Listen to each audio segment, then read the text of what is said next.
Namaste. Namaste students. I am JVN Dr. Raksha Bhati from Faculty of Agriculture and Veterinary Science.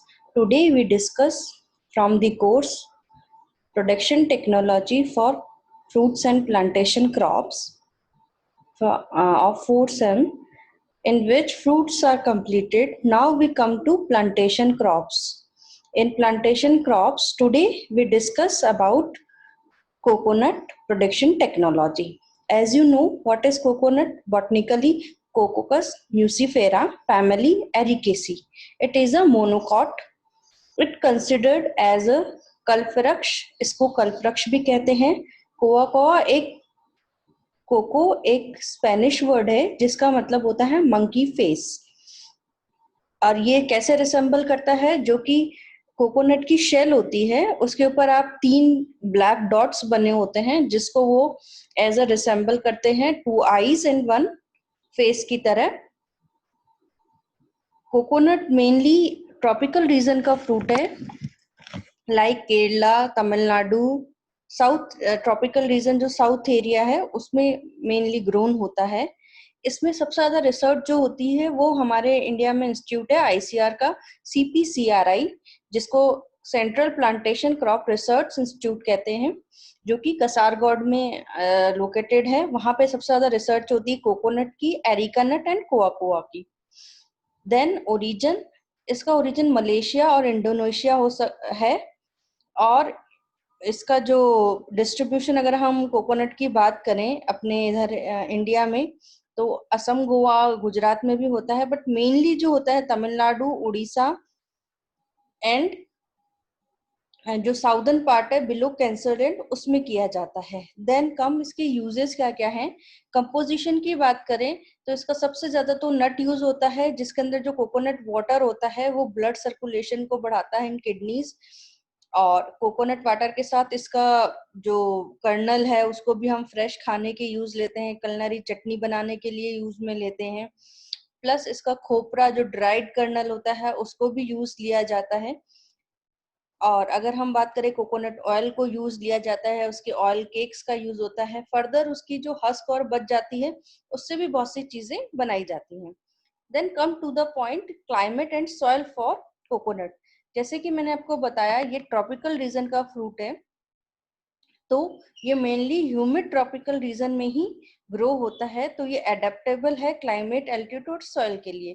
तो इसको जो latitude चाहिए वो 20 north and 20 south होना चाहिए. हायर एलिवेशन होना चाहिए प्लेन्स रीजन में. एल्टीट्यूड की बात करें तो 1000 मीटर एटलीस्ट होना चाहिए. Temperature 27 to 32 degree mean annual temperature इसका चलना चाहिए फॉर आइडियल ग्रोथ के लिए.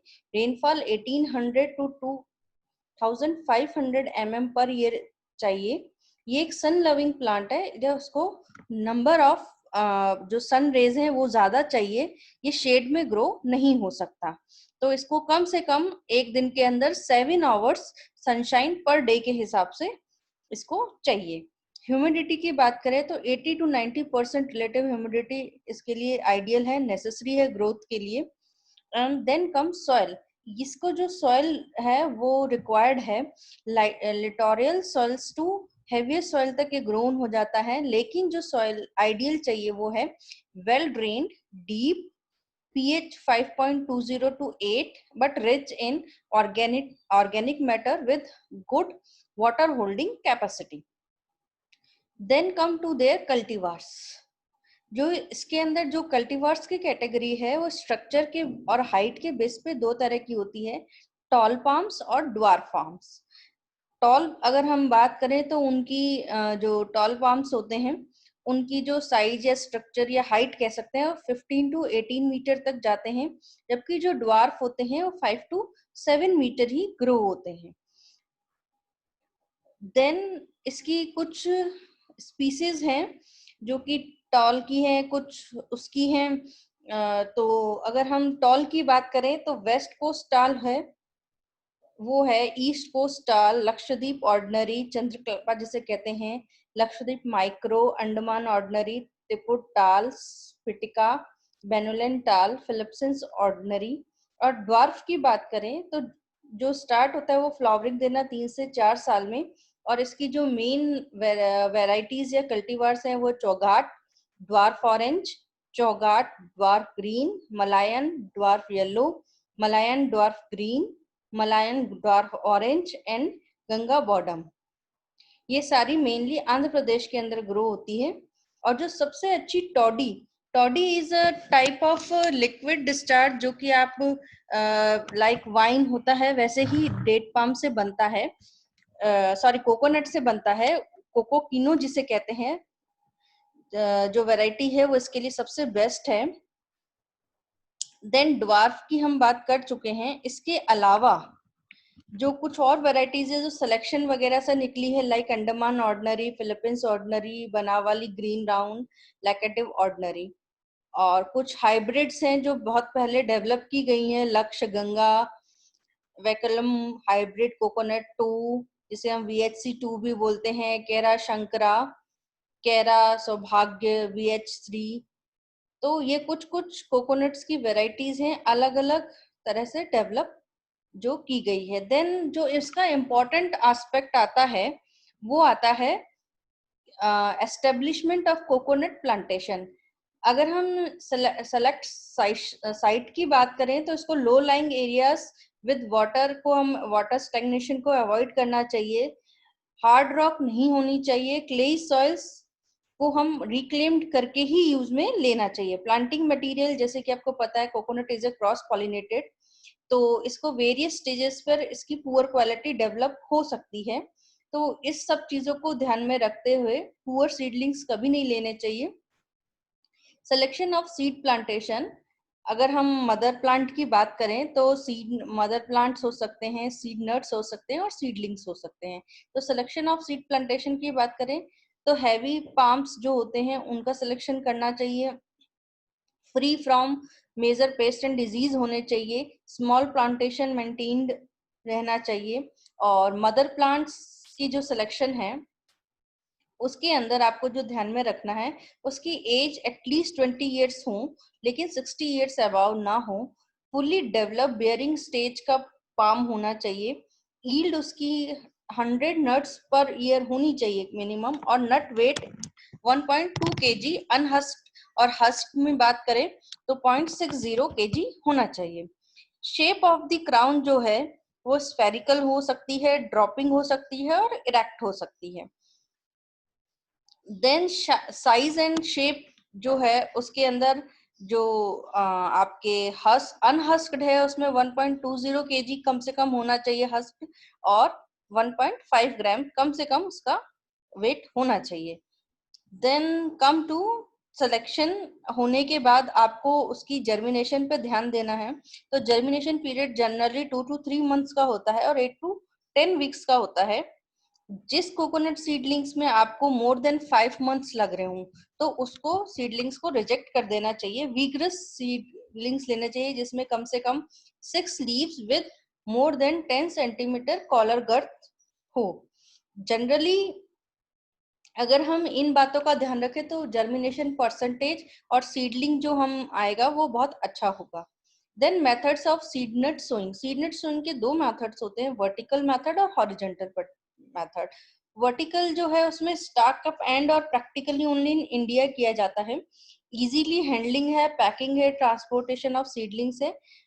और जो हॉरिजेंटल मेथड्स है उसके अंदर with stalk end of nut placed horizontally, जो कि हमारे यहाँ कॉमन नहीं है, दूसरे इंडियाज में कंट्रीज में it's common very. Raising of nursery, so seeds in bed of 1 meter width and convenient length with 40 centimeter to 60 centimeter either vertically or horizontally but in deep trenches of 20 to 25 centimeter।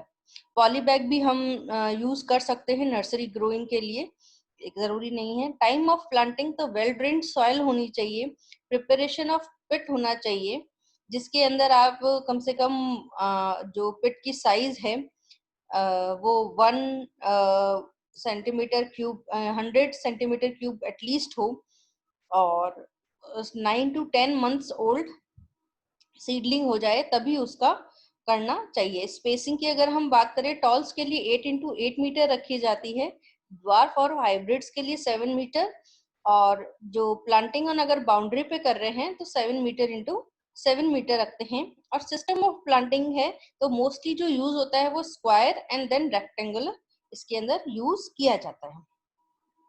Manuring, अगर आपको good vegetative growth चाहिए तो good vegetative growth और early flowering चाहिए तो उसकी manuring पे specially ध्यान देना पड़ेगा। As recommendation organic manure 50 kg per palm होना चाहिए, addition of neem cake 1 to 5 kg per palm, और आरडीएफ करने के बाद 4 years के बाद 500 gram nitrogen, 330 gram phosphorus and 1200 gram potash per year use में करना चाहिए। ये जो सारी हैं ये सारी आपकी प्रोडक्शन टेक्नोलॉजी का पार्ट है। इरिगेशन इसमें टाइम टू टाइम होना चाहिए। इसमें समटाइम्स पॉकेट मैन्योरिंग भी करते हैं। This is a new method of fertiliser application जो कि हमें तमिलनाडु में मोस्टली मिलता है। इसके अंदर डीप होल करते हैं 50 सेंटीमीटर डीप, और उसके अंदर फर्टिलाइजर को प्रॉपरली डाल के सॉइल और उसे क्लोज कर दिया जाता है। देन कम ये मैन्योर्स के अलग अलग जो होता है, इसमें सबसे ज्यादा इम्पोर्टेंट है वाटर रिक्वायरमेंट। तो क्लाइमेट कंडीशन को देखते हुए वाटर रिक्वायरमेंट होनी चाहिए। जैसे वेस्ट कोस्ट में बेसिन मेथड यूज होता है, ड्रिप इरिगेशन भी यूज होता है, रिंग मेथड में भी आप यूज कर सकते हो। कवर क्रॉपिंग जो इसके लिए मेनली यूज होती है वो आप डिफरेंट लेग्यूमिनस क्रॉप ले सकते हो। इसके अलावा ग्रीन लीफ वेजिटेबल्स भी ले सकते हो। These are the different aspects of coconut. Then come to their plant protection. इसमें जो नॉर्मली पेस्ट लगते हैं वो rhinoceros beetle, leaf eating caterpillar, root grubs, mites, scales, स्कॉचबर्ग्स एंड रैट्स लगते हैं। डिजीजेस की बात करें तो इसमें सबसे ज्यादा लगती है bird rot, stem bleeding, Anaberoga, pestalotia leaf spot और ग्रे स्पॉट, रूट विल्ट और मलाही और फ्रूट रॉट एंड नटफॉल। इन सबको कंट्रोल करने के लिए डिफरेंट मेथड्स हैं जो कि मैंने आपको ऑलरेडी सेंड कर दिए हैं। Thank you students, this is today all about production technology of coconut.